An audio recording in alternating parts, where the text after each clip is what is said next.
Korem, septembre 85. Il pleut sur l'Éthiopie depuis le mois de juin. La pluie, attendue, espérée depuis 2 ans, transforme le camp en cloaque. 45 000 personnes, poussées par la faim et la misère, se sont entassées ici. Elles ont survécu grâce aux soins et à l'aide alimentaire dispensée par l'Occident. Le problème de la faim, de l'aide internationale se pose encore en Éthiopie. Mais ils sont dépassés aujourd'hui par un autre drame, celui du déplacement massif, de la transhumance forcée des populations.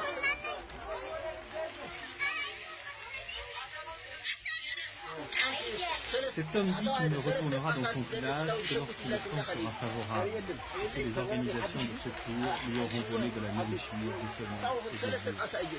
Il est ici depuis 1 année et pourtant son village n'est qu'à 2 heures de marche.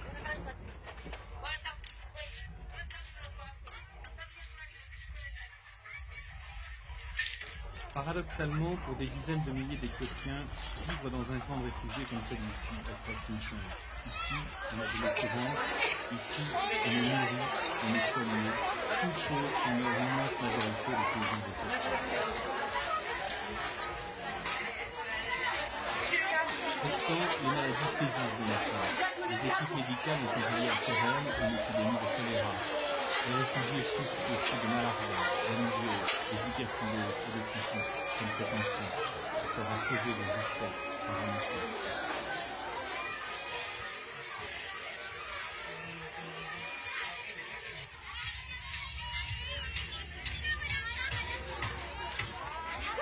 Mais aujourd'hui, les réfugiés sont jetés sur les routes. Il faut vider les camps.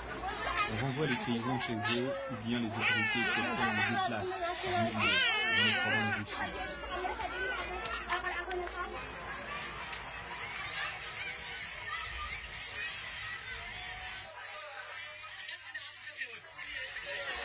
À Korem, le rassemblement des paysans qui vont partir a lieu sur la place de marché. Les gardiens n'hésitent pas à mener les fouets ou les bâtons pour faire un ménage. Les paysans sont regroupés selon leur village d'origine.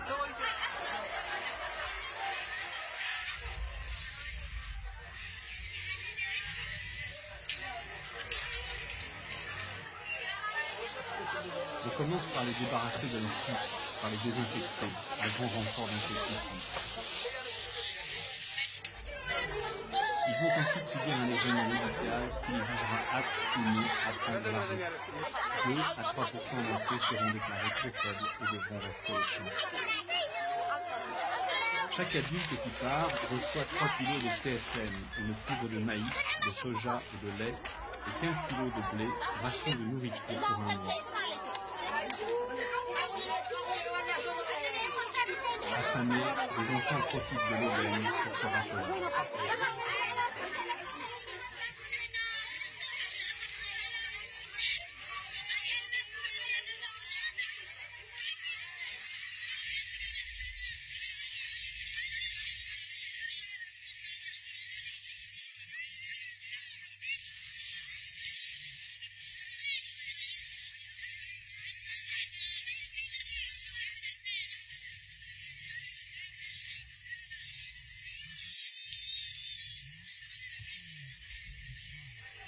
La Croix-Rouge internationale se charge du contrôle des Cambodgiens, volontaires ou non, au départ. Un marquage à l'encre des doigts et des oreilles évite, en principe, que les mêmes personnes ne reviennent plusieurs fois pour recevoir plusieurs rations.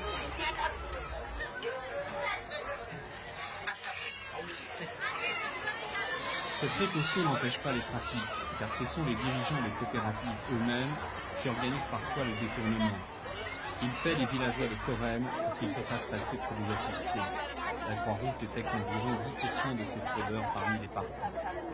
Malgré les contrôles, on retrouve, en vente sur les marchés de Korem à 200 mètres de là, des marchandises détournées la veille.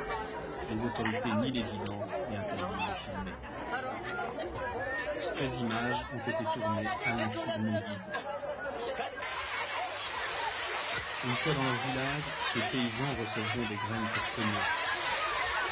Mais beaucoup vont revenir dans quelques jours, errer aux alentours du camp pour tenter de s'y faire à nouveau. Ils ont peur de se réinstaller. La saison des petits touche à sa fin et il est bien fort. It's no more a problem of La pluie rain, ne it's a pose plus problem de of too problème. much water and a problem of management. The C'est un people problème who d'organisation. have been in camps Les gens qui sont until restés dans le just camp a few jusqu'à il y weeks a quelques ago semaines sont have rentrés chez eux returned trop to their tard. land too late, so they don't have the Ils ne power peuvent to donc plus cultiver cultivate avant the la land saison in des time, pluies. and they don't have all Et the ils n'ont seeds pas assez de available to graines have pour ensemencer une as surface suffisamment grande. wide an area cultivated as they should have. Mekele, une région du nord de l'Éthiopie qui a été très touchée par la famine. Ici vivaient 90 000 réfugiés, il n'en reste que 5 000. Certains sont rentrés chez eux, beaucoup ont été emmenés dans le sud-ouest du pays. Les autorités éthiopiennes ont décidé de déplacer la population du nord vers des régions jugées plus fertiles. 1,5 million de personnes sont concernées. Aujourd'hui, outre les malades, il ne reste que des femmes seules dans les abris de Mekele. Ces femmes ont peur de subir le sort de leur mari, exilé de fois dans le sud-est. L'une d'elles témoigne, est un chef du guide officiel. Son mari est au village, ou bien il a été déplacé. Elle dit qu'il est au village. Pourquoi dit-elle ça? Parce qu'elle a peur. Elle a peur. Son mari n'est pas au village. Son mari n'est pas au village. Où est-il? Il est dans une colonie de déplacés. Elle ne veut pas le rejoindre. Elle veut retourner dans son village.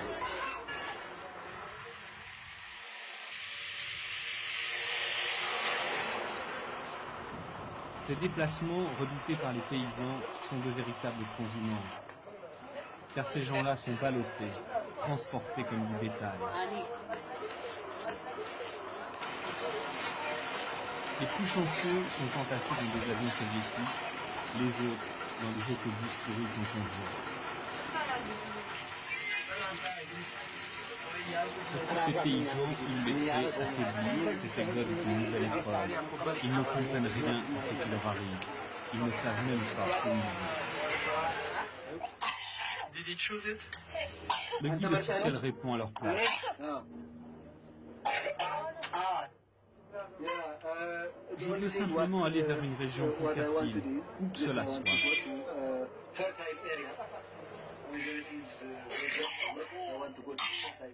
Deux officiels contrôlent l'orthodoxie des réponses. Cette déportation des victimes de la famine du nord vers le sud répond en fait à un objectif politique du gouvernement éthiopien. Dépeupler les provinces rebelles du nord et parquer les populations déplacées dans le sud pour les reprendre en main. Le sud, c'est ici, à Gambela, température 40 degrés, climat tropical humide.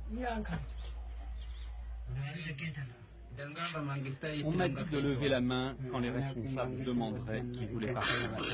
Et comme cela, je me suis retrouvé.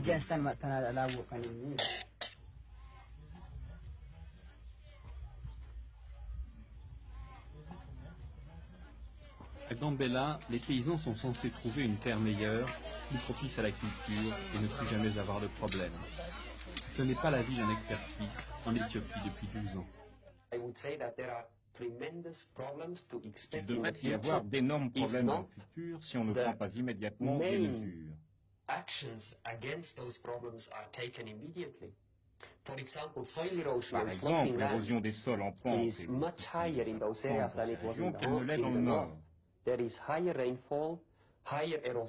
pluies sont plus violentes et plus érosives. Et la couche de terre arable superficielle est très mince. Sans parler des énormes changements culturels pour les gens qui vivaient sur les hauts plateaux et qui maintenant sont dans le sud. Ils vont devoir changer complètement de style de vie.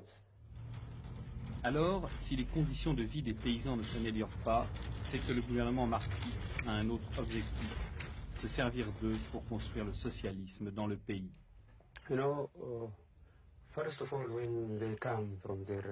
D'abord, quand ils arrivent, on les rassemble par groupe de 500 familles par village.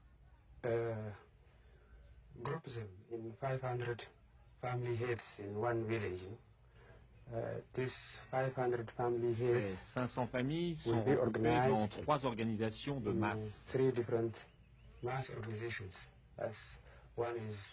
Les associations de paysans, les associations féminines et les organisations de jeunesse. C'est à travers ces 3 mouvements que nous les organisons et que nous les impliquons dans notre système politique.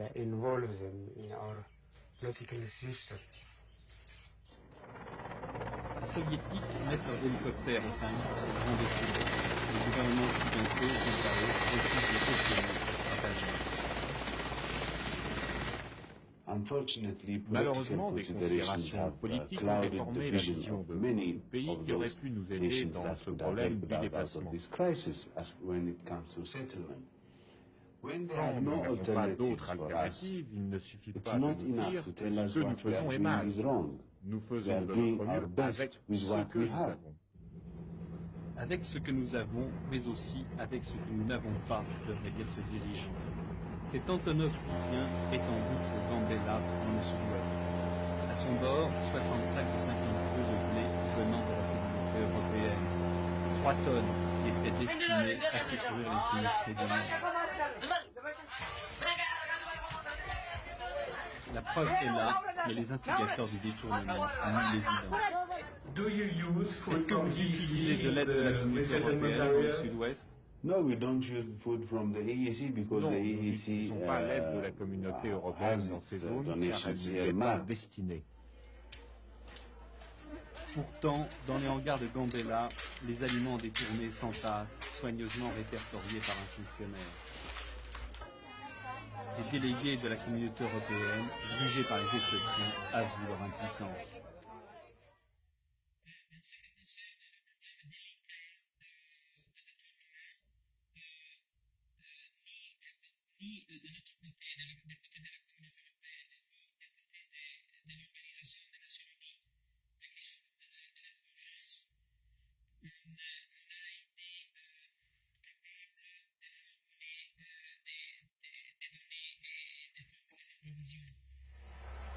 Selon des diplomates occidentaux, 35%, plus du tiers, de l'aide de la communauté européenne serait détournée.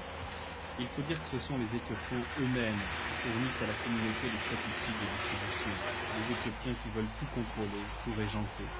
Que dire aussi du formidable gâchis, comme ces centaines de couvertures belges oubliées sur les reports d'Addis Abeba, ou des 100 000 tonnes de grains en souffrance universelle. En 86, l'Éthiopie, qui vient de fêter le 11e anniversaire de sa révolution, aura encore besoin au minimum de 400 000 tonnes d'aide alimentaire.